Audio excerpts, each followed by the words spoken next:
ॐ शन्नो मित्रः शं वरुणः शन्नो भवत्वर्यमा शन्नो इन्द्रो बृहस्पतिः शन्नो विष्णुरुक्रमः नमो ब्रह्मणे नमस्ते वायो त्वमेव प्रत्यक्षं ब्रह्मासि त्वमेव प्रत्यक्षं ब्रह्म वदिष्यामि ऋतं वदिष्यामि सत्यं वदिष्यामि तन्मामवतु तद्वक्तारमवतु अवतु माम् अवतु वक्तारम् ॐ शान्ति शान्ति शान्तिः। शङ्करं शङ्कराचार्यं केशवं बादरायणं सूत्रभाष्य कृतौ वन्दे भगवन्तौ पुनः पुनः। ईश्वरो गुरुरात्मेति मूर्तिभेद व्योमवद्व्याप्तदेहाय दक्षिणामूर्तये नमः। ॐ शान्ति शान्ति शान्ति। कृष्ण यजुर्वेदीय तैत्तरीयोपनिषद की प्रथम जो शिक्षानुवाक है, शिक्षाध्याय है, शिक्षाध्याय का द्वितीय द्वादश अनुवाक हो गया। उसके आगे का भाष्य और टीका विचार चलेगा। इसमें हम लोग विचार ये कर रहे थे कि मुक्ति किससे मिलेगी, ज्ञान से कि कर्म से कि समुच्चय से, इसी का विचार किया जा रहा है। तो यहाँ पे दे दिए केवल ज्ञान से ही श्रेय की प्राप्ति, मुक्ति की प्राप्ति है, कर्म आदि से नहीं, क्योंकि कर्म का समुच्चय नहीं हो सकता है ज्ञान के साथ, दोनों अत्यंत विरोधी है। ये बात अलग है कि कर्म से ही ज्ञान की उत्पत्ति की योग्यता आती है। इस बात को सर्वापेक्षाधिकरण और तत्संबंधी जो मंत्र है, तमेतं वेदानुवचनेन ब्राह्मणा विविदिशन्ति यज्ञेन दानेन तपसा नाशकेन इत्यादि मंत्रों में बताया गया है। तो ये बात, ये विचार हो गया। आगे पूर्व पक्षी जो कर्म जड़ है वो कहता है कि भाई कर्मों का विद्या का साधन है, ऐसा सुन करके, विद्या के साधन है कर्म, ज्ञान की उत्पत्ति होती है कर्मों से, इसको सुन करके वो पूर्व पक्षी कह रहा है कि एक ही आश्रम है, गृहस्थ आश्रम ही है, दूसरा कोई आश्रम नहीं है। यही भाष्य में चल रहा था। एवं तरही आश्रमांतरानुपत्ति, ऐसा होने पर तो अन्य आश्रम संभव ही नहीं है, केवल गृहस्थ आश्रम ही संभव है, क्योंकि कर्म निमित्तत्वाद विद्योत्पत्ति, विद्या की उत्पत्ति कर्म निमित्तक है, और कर्म तो गृहस्थ आश्रम में ही किया जाता है, अनुष्ठान किया जाता है। गार्हस्थ्ये च विहितानि कर्माणि, गृहस्थ आश्रम में ही कर्मों का विधान किया गया। इति ऐकाश्रम्यम एवं इति, इसलिए एक ही आश्रम है, गृहस्थ आश्रम।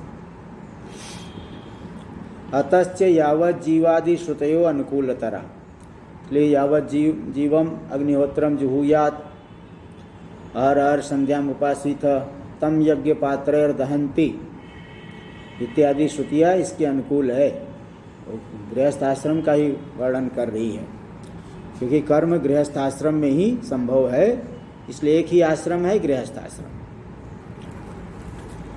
टीका में देख लीजिए 58 पृष्ठ पे अंतिम पंक्ति। श्रुति स्मृतिषु आश्रमांतराणामपि विहितत्वाविशेषात् तदीय कर्मसु कर्मत्वाविशेषाच्च ग्राम्य धर्म रागिणामेव एतच्चोद्यम इत्याह। श्रुति स्मृति में अन्य आश्रमों का भी तो कथन हुआ है, समान रूप से उनका भी विधान हुआ है। और तदीय कर्मसु कर्मत्वाविशेषात्, ब्रह्मचर्य आश्रम संबंधित कर्म, गृहस्थ आश्रम संबंधित कर्म, वानप्रस्थ आश्रम संबंधित कर्म, संन्यास आश्रम संबंधित कर्म, सभी कर्मों में कर्मत्व तो समान है, सभी उनको भी कर्म कहा जाएगा। अन्य आश्रम के कर्मों को भी कर्म कहा जाएगा, क्योंकि कर्मत्व उनमें भी समान है, श्रुति स्मृति में विहित विधान किए गए। इसलिए जो ये कह रहा है केवल एक ही आश्रम है, वह तो ग्राम्य धर्मा रागिणाम एवं तच्चोत्यम, ग्राम्य धर्म में बहुत अधिक राग है। ग्राम्य धर्म यानी स्त्री के साथ संबंध। 1 नंबर टिप्पणी दे दी, मैथुनम ग्राम्य धर्म। ग्राम्य धर्म है मैथुन, स्त्री के साथ संबंध। उसमें ज़्यादा राग रखने वाले व्यक्ति की ही ये शंका है कि केवल गृहस्थ आश्रम ही हो सकता है, दूसरा नहीं। तो अन्य लोगों की ये शंका नहीं हो सकती है। तो ग्राम्य धर्म रागिणाम एवं तच्चोद्यम इत्याह न, इसी बात को बता रहे, न कर्मानेकत्वात्, बोले कर्म तो अनेक होते हैं, कोई एक ही कर्म नहीं है। भाष्य में नहीं अग्निहोत्रादीन्येव कर्माणि, कर्म अनेक है, केवल अग्निहोत्रादि ही कर्म है क्या? बहुत से कर्म है। क्या क्या है देखो बता रहे हैं। ब्रह्मचर्यम तपः सत्यवदम शमो दमो अहिंसा इत्येवम् आदीन्यपि कर्माणि इतराश्रम प्रसिद्धानि विद्योत्पत्तौ साधकतमानि असंकीर्णत्वात् विद्यन्ते ध्यान धारणादि लक्षणानि च। ब्रह्मचर्य पालन है, तप करना, तप जो है एकाग्रता और शरीर आदि की एकाग्रता और शरीर आदि की शोषण भी, वो जो है तपस्या, सब सह लेना, मुख्य तप है सह लेना, इंद्रिय आदि की एकाग्रता जिससे आए। स्वाध्याय आदि भी तप है। तो सत्य वदनम, सत्य बोलना, सदा ही सत्य भाषण करना। शमो दमः, अंतर इंद्रिय निग्रह करना, ये शम है। बहिर इंद्रिय को निगृहित करना दम। अहिंसा, तो मनसा वाचा कर्मणा, किसी प्राणी को कष्ट नहीं देना। इत्येवम् आदीन्यपि कर्माणि, अन्य ये भी कर्म है जो कि इतर आश्रम प्रसिद्धानि, अन्य आश्रमों में प्रसिद्ध है, गृहस्थ आश्रम में नहीं है। गृहस्थ को भी तपस्या आदि तो करना है, लेकिन ब्रह्मचर्य आदि पालन पूरी तरह से नहीं हो पाएगा वहाँ पे। तो विद्योत्पत्तौ साधक तमानी, और ये सभी साधन ज्ञान की उत्पत्ति में अत्यधिक उपकारी है, साधकतम है, उत्कृष्ट साधन है। असंकीर्णत्वात्, वो संकीर्ण नहीं, हिंसा आदि मिश्रित नहीं है। विद्यन्ते ध्यान धारणादि लक्षणानि, ध्यान धारण आदि जो कर्म है वो विद्या की उत्पत्ति में साधकतम है, हिंसा आदि से मिश्रित नहीं है। ये सब भी तो कर्म ही है, प्रसिद्ध है। एक ही आश्रम गृहस्थ आश्रम ही, ऐसा कैसे कह सकते हो? जब ये सब भी कर्म है तो गृहस्थ आश्रम ही संभव है, ऐसा नहीं कर सकते। वक्षति च, आगे कहेंगे भी, तपसा ब्रह्म विजिज्ञासस्व इति, तप के द्वारा ब्रह्म को विशेष रूप से जानने की इच्छा करे, ये आगे कहेंगे ही। टीका में देखिए, असंकीर्णत्वाद यदि हिंसादि अमिश्रितत्वाद, हिंसा आदि से जो मिश्रित नहीं है। इतश्च कर्मणो विद्या साधनत्वेपि न गार्हस्थ्यम आवश्यकम इत्याह, इस हेतु से भी मानना पड़ेगा गृहस्थ आश्रम आवश्यक नहीं, कर्म भले विद्या का साधन है, कर्म के विद्या के साधन होने पर भी गृहस्थ आश्रम आवश्यक नहीं। इसमें ये भी कारण इत्याह जन्मांतरेति, ये कारण क्या है बता रहे, जन्मांतरेति। जन्मांतर कृत कर्मभ्यश्च प्रागपि गार्हस्थ्यात् विद्योत्पत्ति संभवात्, गृहस्थ आश्रम से पहले ही, गृहस्थ आश्रम से पहले भी जन्मांतर, पूर्व जन्म की, इसके द्वारा पूर्व जन्म में किए गए कर्मों से विद्या की उत्पत्ति संभव है, क्योंकि विद्या की कर्म विद्या की उत्पत्ति के साधन है। इसको सुन करके कह रहे हो केवल गृहस्थ आश्रम ही संभव है। तो भाई जो है पूर्व जन्म के कर्मों से भी तो विद्या की उत्पत्ति संभव है। वामदेव ऋषि तो गर्भ में ही ज्ञानी हो गए, तो इस जन्म का कर्म तो है नहीं कि गृहस्थ बन करके कर्म करेंगे तब विद्या उत्पत्ति होगी। पूर्व जन्म के कर्म से अभी अंतःकरण शुद्ध हो सकता है, उसमें योग्यता आ सकती है, विद्या की उत्पत्ति हो सकती है। इसलिए इस जन्म में ही गृहस्थ आश्रम लेकर के कर्म करेंगे ऐसा नहीं, पूर्व जन्म के कर्म से भी विद्या की उत्पत्ति संभव है। दूसरी बात क्या है, कर्मार्थत्वाच गार्हस्थ प्रतिपत्ति। गार्हस्थ गृहस्थ आश्रम की प्राप्ति जो है कर्म करने के लिए है, और जब पहले ही ज्ञान हो गया फिर क्यों जो है आप गृहस्थ आश्रम लोगे। कर्म साध्यायाम च विद्यायाम सत्याम, कर्म से साध्य जब विद्या हो गई, जैसे वामदेव ऋषि को हो गई कर्म साध्य विद्या, अब वो गृहस्थ आश्रम क्यों ग्रहण करेंगे बताओ। पैदा तो होंगे, गर्भ में आ गए, पैदा तो होंगे, हाँ पैदा तो होंगे, पैदा हुए। अब जब ज्ञान हो ही गया है तो उन्हें फिर अब चटर मटर ये सब करने की क्या आवश्यकता है, गृहस्थ आश्रम में जाने की क्या आवश्यकता है, उन्हें कोई आवश्यकता नहीं है।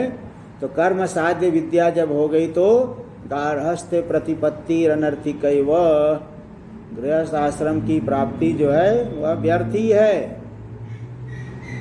ज्ञान पहले ही हो गया, गृहस्थ आश्रम बाद में क्यों लेगा भाई। और बोले कहाँ से ज्ञान हुआ, वो पूर्व जन्म में कब शुभ कर्म किया था, अंतःकरण पहले ही शुद्ध हो गया था, थोड़ा सा प्रतिबंध होने के कारण एक जन्म लेना पड़ गया। लेकिन इसे जन्म लेते ही ज्ञान, जैसे जड़ भरत जी को ज्ञान बाल्यावस्था से ही ज्ञानी है, उनको कोई गुरु, किसी गुरु हो तो यज्ञोपवीत भी नहीं कराए जड़ भरत जी।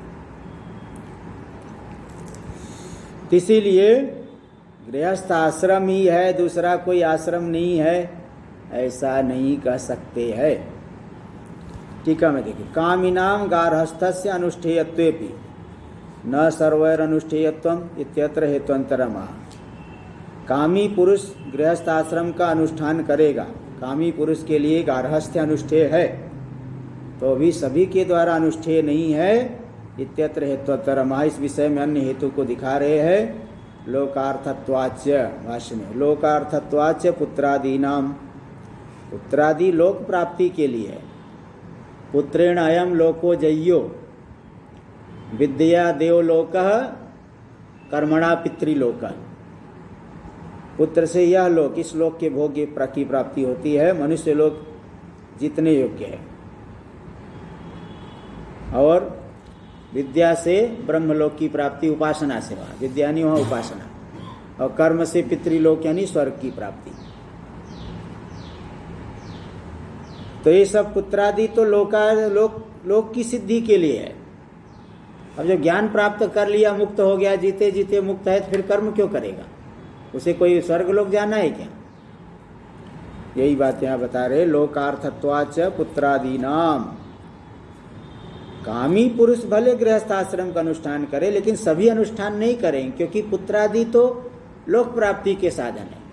पुत्र से इस मनुष्य लोकों के भोगों की प्राप्ति करेगा, मनुष्य लोक जय्य है, जितने योग्य है, विद्या से देवलोक और कर्म से पितृलोक। तो जब ज्ञानी है वो सब सच्चिदानंद रूपता का अनुभव कर लिया, दुखों की आत्यंतिक निवृत्ति परमानंद रूपता का अनुभव हो गया, अब क्यों जो है पुत्रादि के लिए गृहस्थ आश्रम के लिए प्रयत्न करेगा, क्यों लाइन लगाएगा विवाह करने के लिए, अजी मेरा भी नंबर लगा दो। वो तो कामी पुरुष चाहेगा, ज्ञानी थोड़ी चाहेगा। टीका में, अच्छा टीका में नहीं, टीका अभी बहुत कम है, भाष्य में ही चलेगा आगे। पुत्रादि साध्येभ्यश्च अयम लोक पितृलोको देवलोक, पुत्र से साध्य है यह मनुष्य लोक, और कर्म से साध्य है पितृलोक, विद्या से उपासना से साध्य देवलोक यानी ब्रह्मलोक। इत्येतेभ्यो व्यावृत्त कामस्य, इन तीनों लोकों से जिसकी कामना हट गई है, जो ज्ञान की प्राप्ति कर लिया है, सकल कामनाओं से रहित हो गया है। अज्ञान होने से पहले भी अगर इन कामना हट गई है, मुमुक्षु है, तो इनके लिए प्रयत्न नहीं करेगा। नित्य सिद्धात्म लोक दर्शिना, नित्य सिद्ध जो आत्म रूपी लोक, लोक का अर्थ स्वयं प्रकाश, स्वयं प्रकाश आत्मा को जो जानने वाला है। कर्मणि प्रयोजनम अपश्यत, कर्माणि नहीं कर्मणि, कर्मणि प्रयोजनम अपश्यत, कर्मों में जिसको कोई प्रयोजन नहीं दिख रहा है, कोई सार नहीं दिख रहा है। कथम प्रवृत्ति रूपपद्यते, उसकी कैसे प्रवृत्ति हो पाएगी बताओ, वो कहाँ से प्रवृत्ति करेगा। प्रयोजनम अनुद्दिश्य मंदोपि न प्रवर्तते। बिना प्रयोजन के तो मंद मूढ़ बुद्धि भी प्रवृत्ति नहीं करता। प्रयोजन देख करके सभी प्रवृत्ति करते, बिना प्रयोजन के कोई प्रवृत्ति नहीं करता है। प्रतिपन्न गार्हस्थस्यापि विद्योत्पत्तौ। और दूसरी बात, जिन्होंने गृहस्थ आश्रम को ग्रहण किया है उनको भी विद्या की जब उत्पत्ति हो गई, जैसे राजा जनक आदि है, विद्या परिपाकाद विरक्तस्य, विद्या का परिपाक होने से जिनके अंदर वैराग्य की चरम सीमा आ गई, श्रेष्ठ वैराग्य, उससे बढ़कर के वैराग्य, ज्ञानी से बड़ा वैरागी कोई हो नहीं सकता है। दूसरे लोगों का वैराग्य तो बदल भी सकता है, ज्ञानी का वैराग्य कहाँ से बदलेगा? उससे बड़ा क्या वैराग्य होगा? तो विद्या के परिपाक से जो अत्यंत विरक्त है संसार से, संसार कोई मिथ्या जान लिया, उससे बड़ा वैराग्य क्या होगा? सबसे बड़ा त्याग यही है कि संसार को मिथ्या जानो, इससे बढ़कर के दूसरा कोई त्याग नहीं है।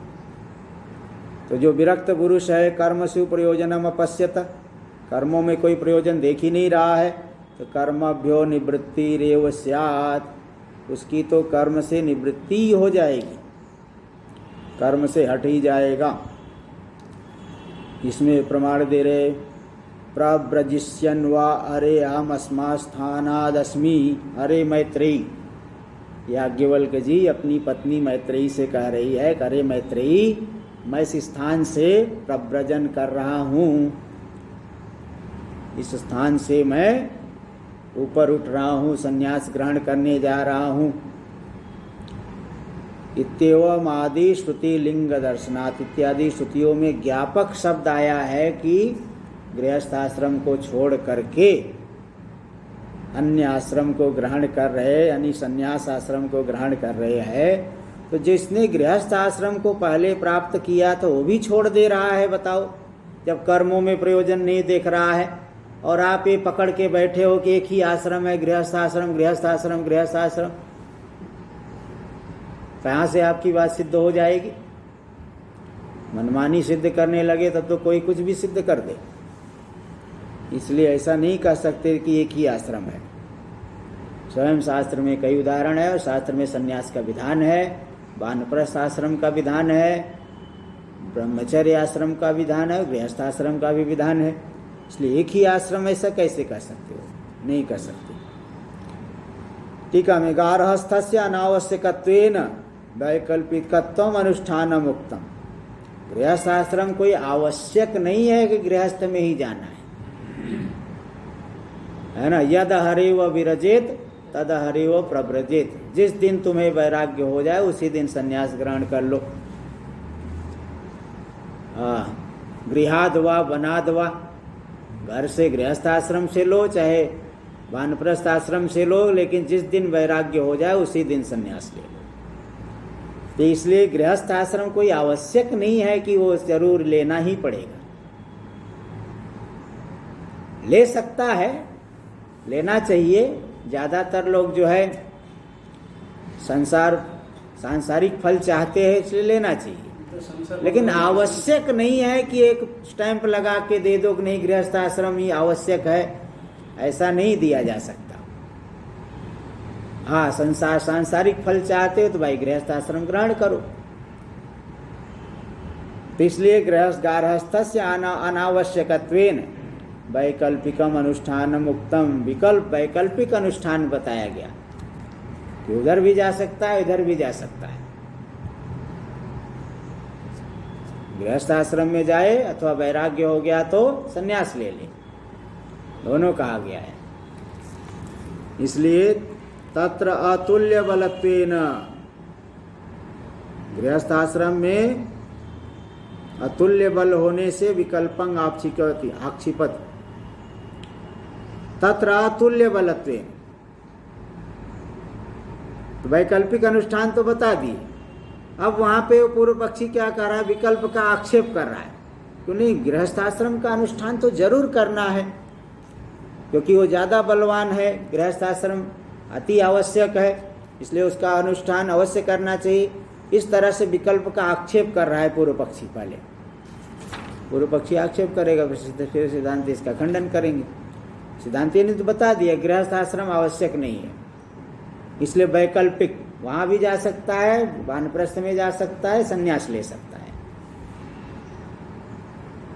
तो वैकल्पिक अनुष्ठान का जैसे यहाँ भी देखा जाता है, संन्यास के लिए आते हैं कई लोग, तो जो है अल्प आयु में ही आ जाते हैं, कई वृद्धावस्था में आते हैं, कई युवावस्था में आते हैं, कोई विवाह करके बहुत लोग आते हैं, कोई विवाह किए बिना आते हैं, कोई जो है आकर के बिना दीक्षा लिए ही ऐसे सफ़ेद कपड़े में रह जाते जीवन पर्यंत, कोई ब्रह्मचारी बन करके रह जाते हैं, कोई आ करके बड़े झट से जो है संन्यास ले लेते हैं, नहीं हमें दो, नहीं तो हम दूसरे जगह चले जाएंगे,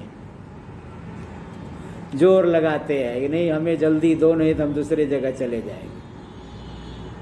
एक बात, एक आश्रम में जो है कोई पता चला कभी दीक्षा दिए, तो हमने कहा भाई वो तो शिवरात्रि के समय देते हैं। बोले नहीं, एक ब्रह्मचारी ऐसा आया कि जोर लगाने लगा, दीक्षा दो नहीं तो मैं दूसरी जगह ले लूंगा। बोले वो जात सेवा खूब कर रहा है, उसको छोड़ भी नहीं सकते, इसलिए जो है बीच में देना पड़ गया। सामने वाले की जो है उसकी सेवा भाव आदि देख करके थोड़ा झुकाव उसकी तरफ हो जाता है, तो बीच में देना पड़ गया उसे, शिवरात्रि वाला नियम भंग करके। तो किसी किसी की बड़ी जल्दीबाजी रहती है, और किसी कोई तो दीक्षा से क्या मतलब, सफ़ेद कपड़े में रह रहे साधुओं के बीच में जीवन पर्यंत ऐसे ही रह गए, कोई दीक्षा नहीं, कोई कुछ नहीं। बस हम नर्मदा परिक्रमा में था तो एक बहुत से लोग ऐसे मिले, एक आदमी मिले कि भाई, हमने कहा कहाँ से आपने दीक्षा लिया है? बोले नहीं दीक्षा तो कहीं से नहीं लिया। बोले आपका गुरु? बोले ये नर्मदा मैया ही गुरु है, और किससे बढ़ के गुरु कौन होगा हमारा, बताओ। ऐसा भाव है उनका। तो चलो उनका भी ठीक है, नर्मदा मैया के गुरु मान लिया है तो चलो कुछ वो भी उद्धार करेगी उसका। तो अनेक प्रकार की प्रज्ञा वाले लोग दिखाई पड़ते हैं, इसलिए ऐसा नहीं कर सकते कि गृहस्थ आश्रम का ही अनुष्ठान अवश्य करना चाहिए। तो पूर्व पक्षी कह रहा नहीं, गृहस्थ आश्रम वाला थोड़ा उसमें तुल्य युक्ति, तुल्य बल नहीं, वो ज़्यादा बलवान है उसका वाक्य, तो उसमें उसका विकल्प का आक्षेप कर रहा है पूर्व पक्षी। कर्म प्रति श्रुते रीति भाष्य में बोले देखो, कर्म का विधान 80% भाग कर्म कांड है, तो गृहस्थ आश्रम तुल्य बल वाला क्या हुआ, वो तो मजबूत हो गया ना, अधिक बलवान हो गया वो। वही कह रहे, कर्म प्रति श्रुतेर यत्नाधिक्य दर्शनात्, कर्म के प्रति श्रुतियों का अधिक यत्न देखा गया है। 80% भाग जो है कर्मों से व्याप्त है वेद का, इसलिए अयुक्तम। इसलिए आप जो कह रहे हैं कि वैकल्पिक अनुष्ठान होगा, गृहस्थ में भी जा सकता है, अन्य आश्रम में भी जा सकता है, ये आपकी भी बात ठीक नहीं लग रही मुझे। देखो इसी का अब ये संग्रह भाष्य है, इति चेत तक संग्रह भाष्य। अब आगे विवरण इसी का थोड़ा विस्तार कर रहा है, पूर्व पक्षी की बात को स्पष्ट कर रहे हैं। जैसे कभी कोई व्यक्ति संक्षेप में बोलता है ना, हाँ आप कहना क्या चाहते जरा बताओ, तो खुल करके फिर बात को बताता है। पहले भाष्यकार भगवान ज़्यादा समझदार वाले लोगों के लिए संक्षेप में बोलती है, और जिसका अभ्यास है वो तो इतने से ही समझ लेगा, और जिसका अभ्यास नहीं है उसको समझ में नहीं आएगा। थोड़ा विवरण भाष्य कर रहे हैं।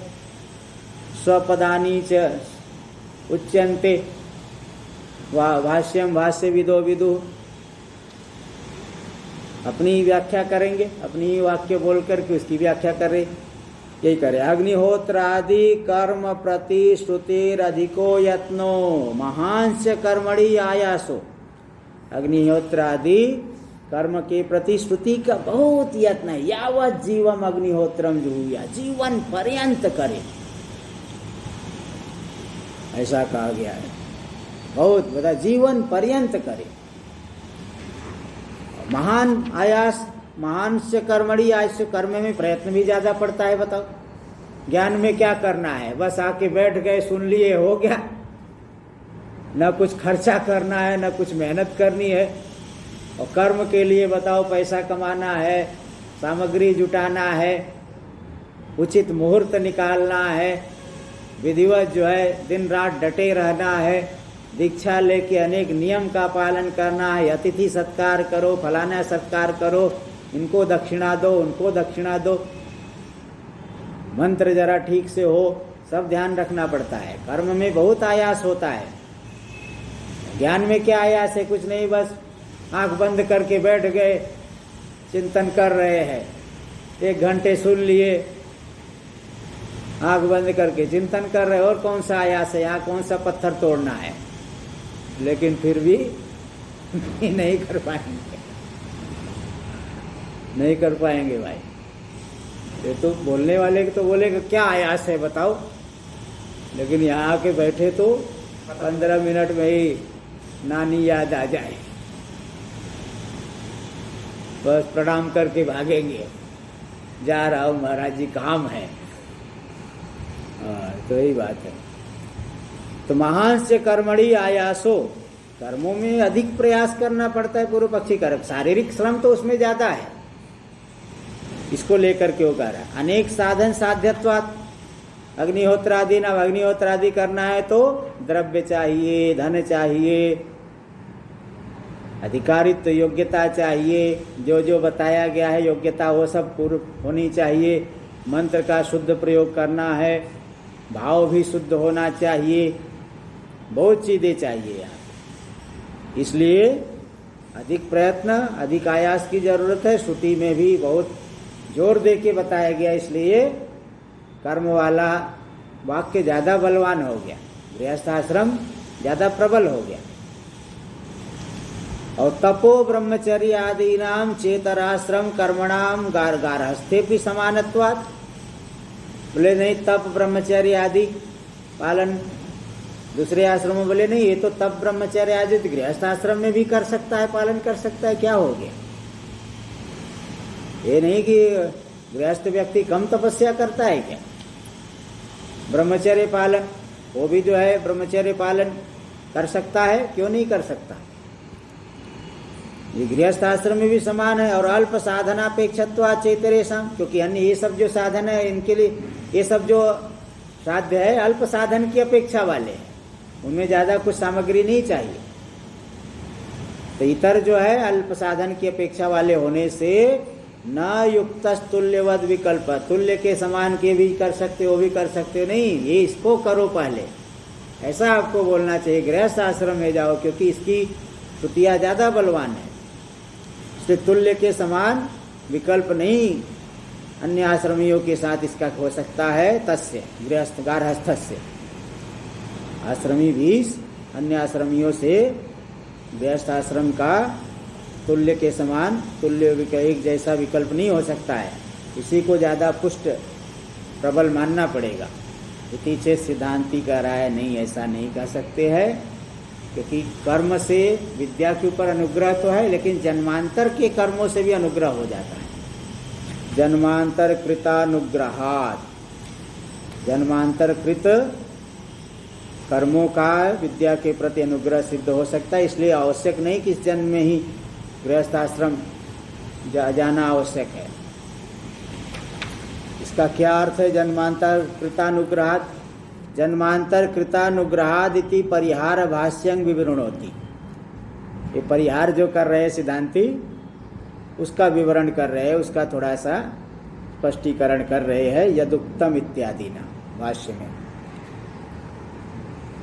यदुक्तम कर्मणि श्रुतेर अधिको यत्न, जो ये कहा गया कि कर्म में श्रुति ने अधिक यत्न किया है, इत्यादि नाशो दोष, वह कोई दोष नहीं है। यतो जन्मांतर कृतम अपि अग्निहोत्रादि लक्षणम कर्म ब्रह्मचर्य आदि लक्षणम च अनुग्राहकं भवति विद्योत्पत्ति प्रति, क्योंकि इसी जन्म में ही अग्निहोत्र करेंगे तभी विद्या का उपकार होगा। अरे कई जन्मों के कर्मों का, शुभ कर्मों के द्वारा विद्या पे उपकार हो जाता है, केवल इसी जन्म का नहीं। हाँ, पूर्व जन्म के किए गए अग्निहोत्र आदि स्वरूप जो कर्म है, तो ब्रह्मचर्य आदि लक्षण भी कर्म है, ये सब के सब विद्या के अनुग्राहक होते हैं। अनुग्राहकं बहुत विद्योत्पत्ति प्रति, विद्या की उत्पत्ति के प्रति। यह तो अच्छा ये न जन्मनयो विरक्ता दृश्यन्ते केचित, जिस कारण से तो पूर्व जन्म के कर्मों का ही तो प्रताप है, उनके द्वारा अनुग्रह हो रहा है, इसलिए तो बहुत से लोग जन्म से ही विरक्त दिखाई पड़ते हैं। उन्होंने इस जन्म में तो किया नहीं। आप कहोगे कर्म करोगे तो अंतःकरण शुद्ध होगा, तो ये जो जिनका अंतःकरण बाल्यावस्था से शुद्ध है वो उनका क्या कौन सा कर्म किए, वो पूर्व जन्म का ही मानना पड़ेगा। केचित्तु कर्मसु प्रवृत्ता अविरक्ता विद्या विद्वेषण, और कुछ लोग बहुत कर्म कर रहे हैं, शास्त्रीय कर्म बहुत करते हैं, लेकिन ज्ञानी से द्वेष करेंगे, ज्ञान से द्वेष करते, विद्या से विद्वेषी है, कर्म में प्रवृत्त है। अविरक्ता विद्या विद्वेषण, अविरक्त विरक्त नहीं है, विद्या से बहुत द्वेष करते हैं। आजकल तो बिना कर्म भी नहीं कर रहे, ज्ञान भी नहीं, केवल साधुओं की निंदा, ज्ञान कांडी की निंदा, अरे क्या फालतू टाइम पास करते हैं। कई लोग जो है, किसी ने कहीं से किसी ने बोले वेदांतियों ने सब लोग खराब करके रखा है, सबको नपुंसक बना दिया है, कुछ मत करो, ये मत करो, वो मत करो, ऐसे भी कुछ निंदा करते हैं वेदांतियों ने। हाँ, सब एक में अद्वितीय ब्रह्म है, कुछ नहीं है, ऐसा बोल बोल करके सबको एकदम बिना काम का कर दिए। कोई जो है तो बहुत इस तरह से निंदा करते हैं। तस्मात् जन्मांतरकृत संस्कारेभ्यो विरक्ता नाम आश्रमांतर प्रतिपत्ति रेविष्यते, इसलिए पूर्व जन्म में किए गए कर्मों से जो संस्कार, अंतःकरण संस्कृत हो गया है, उन संस्कारों से जो बाल्यावस्था से विरक्त है, तो गृहस्थ आश्रम में क्यों जाएंगे? आश्रमांतर प्रतिपत्ति रेविष्यते, अन्य आश्रम की प्राप्ति ही माननी पड़ेगी, अन्य आश्रम की ही प्राप्ति उन्हें मानना पड़ेगा। कर्मफल बाहुल्याच, दूसरी बात क्या है? कर्मफल की बहुलता है, कर्मफल बहुत से होते हैं, तो क्या क्या है? पुत्र स्वर्ग ब्रह्मचर्य ब्रह्मवर्चसादि लक्षण से कर्म फल से असंख्यत्वात्, पुत्र को देने वाला कर्म है, जैसे पुत्रेष्टि याग, स्वर्ग को देने वाला कर्म तो बहुत से है, विश्वजीत याग है, ज्योतिष्टोम है, दर्शपूर्णमास है, और ब्रह्मवर्चस को देने वाला भी कर्म है, और भी बहुत से कर्म है। वर्षा कराने के लिए कर्म है, धन की प्राप्ति के लिए कर्म है, मित्र की प्राप्ति के लिए कर्म है, शत्रु के नाश के लिए कर्म है, तो कर्म बहुत से है, कर्म फल असंख्य है। तत्प्रति च पुरुषाणाम काम बाहुल्यात्, उस फल के प्रति पुरुषों की कामना बहुत है ना, भिन्न भिन्न पुरुषों को भिन्न भिन्न प्रकार की कामना है, इसलिए शास्त्र में अनेक कर्म बता दिया गया। इसका मतलब ये नहीं हो गया कि ज्ञान कांड से बलवान हो गए वो वाक्य, तात्पर्य उनमें नहीं, कर्म वाक्यों में, कर्म वाक्यों में शास्त्र का तात्पर्य नहीं, कर्म में शास्त्र का तात्पर्य नहीं है। वो तो एक कामना, विविध कामना वाले लोग देखे जाते हैं, उनके लिए उस कामना के साधन रूप से, कामित वस्तु की प्राप्ति के साधन रूप से कर्म का विधान कर दिया गया है।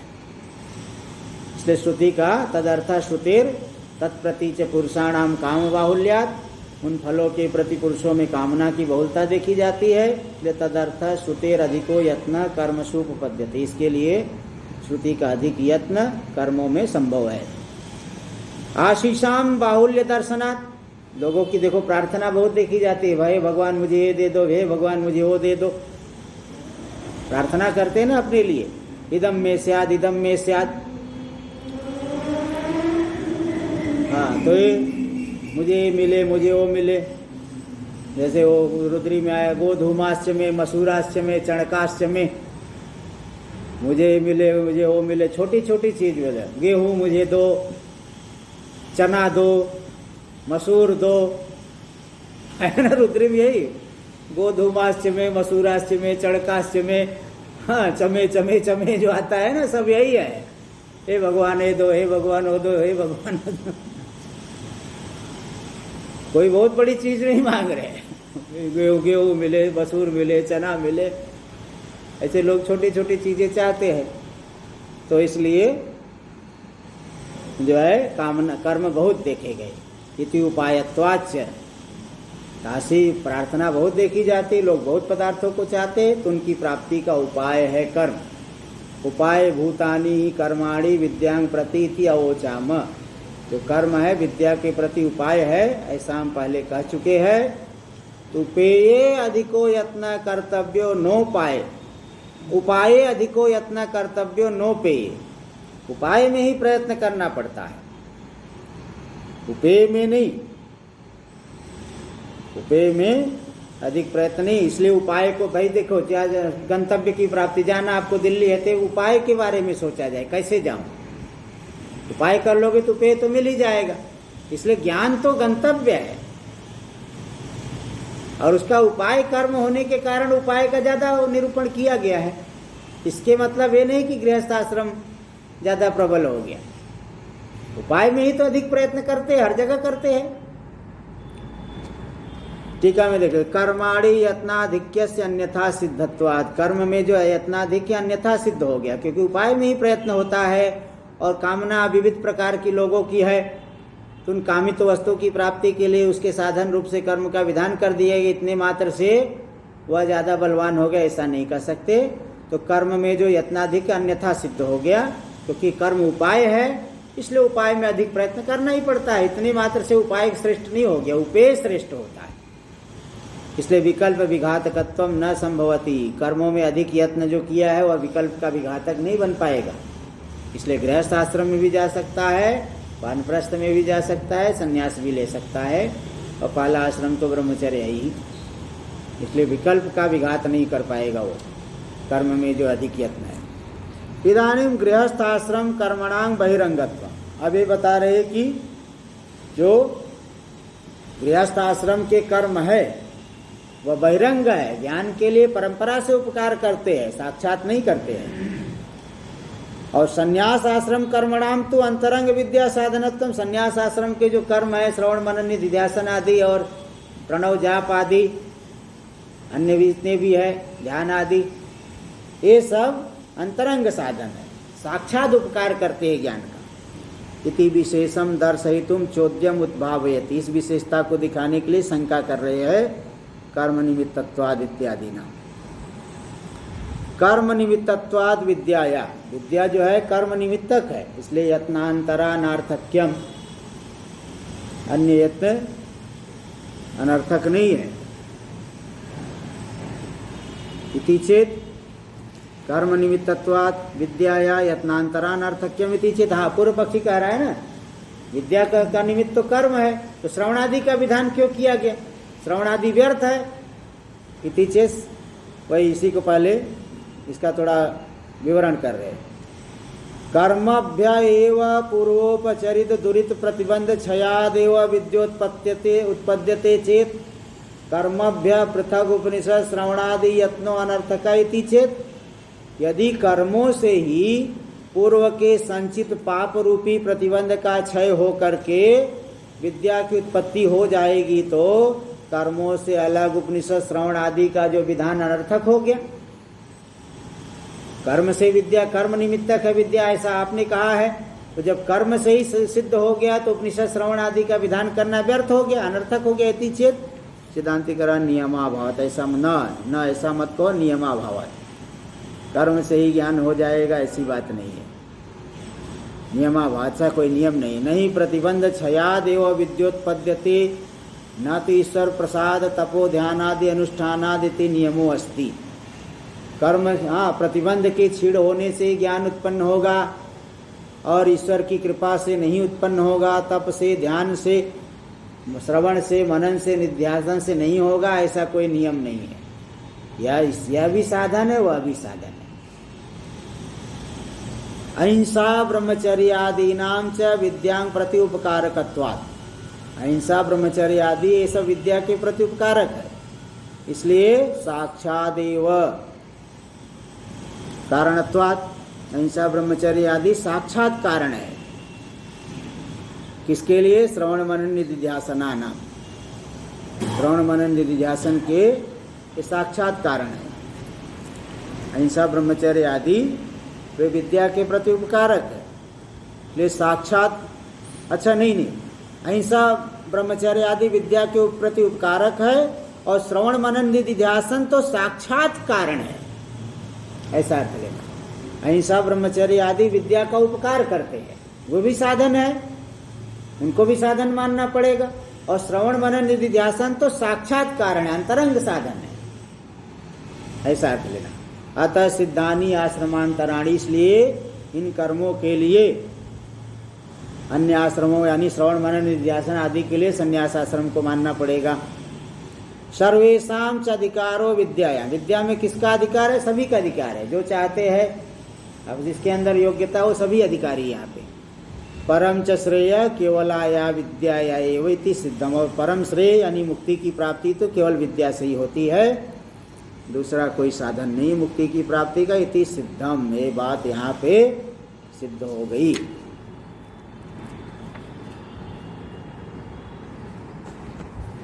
चलो अंतिम में शन्नो मित्र पाठ दिए, इसको पढ़ना जरूरी है।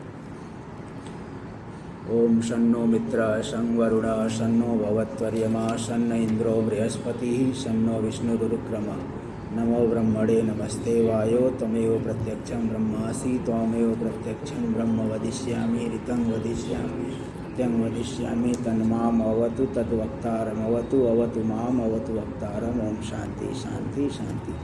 इति कृष्ण यजुर्वेदीय तैत्तिरीयोपनिषदि प्रथम शिक्षाध्याय समाप्त। इसमें शिक्षाध्याय तो पूरा हो गया। ये प्रथम जो अध्याय है शिक्षा अध्याय, इसमें कई जो है कर्म भी बताया गया, उपासनाएं, शुरुआत में जो संहिता विषयक उपासनाएं बताई गई, तो इनसे जो है अंतःकरण शुद्ध हो जाता है। और कर्म इसलिए बताया गया कि ये दिखाने के लिए कि कर्मों से मुक्ति नहीं हो सकती है। हाँ साधन तो है, लेकिन कर्म से मुक्ति नहीं, कर्म से यही सांसारिक फल ही मिलता है, ये सब दिखाने के लिए तो दिखाए थे नहीं। कहाँ तक फल है, वो ब्रह्मलोक तक ही फल दिखा दिए, वो लोग संसार के अंतर्गत ही है, यही बताने के लिए ये सब का लाए थे। और मुक्ति तो ज्ञान से ही होती है, यहाँ पे मंत्रों में भी बता दिया और भाष्य में बहुत अच्छा इसका विचार करके सिद्ध कर दिए। आगे कल होगा। ओम शन्नो मित्रः शं वरुणः शन्नो भवत्वर्यमा शन्न इंद्रो बृहस्पति शन्नो विष्णुरुक्रम नमो ब्रह्मणे नमस्ते वायो त्वमेव प्रत्यक्षं ब्रह्मासि त्वामेव प्रत्यक्षं ब्रह्मवादिशं ऋतमवादिशं सत्यमवादिशं तन्मामावीत् तद्वक्तारमावीत् आवीन्माम् आवीद्वक्तारम्। ओम शांति शांति शांति। शंकरं शंकराचार्यं केशवं बादरायणं सूत्रभाष्य कृतौ वन्दे भगवन्तौ पुनः पुनः। ईश्वरो गुरुरात्मेति मूर्तिभेद विभागिने व्योमवद्व्याप्तदेहाय दक्षिणामूर्तये नमः। ओम शांति शांति शांति।